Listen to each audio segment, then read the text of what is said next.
Hello everyone, Jason Gibson here with Opti-Coat with your Optimum Tip of the Week. This week's tip, I'm going to show you how to efficiently dry your vehicle and add some protection while at it. First, we're going to want to wash the vehicle with the Optimum No Rinse and the Big Rinse Sponge.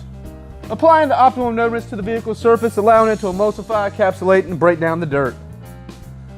Then, we're going to follow with the Opti Seal.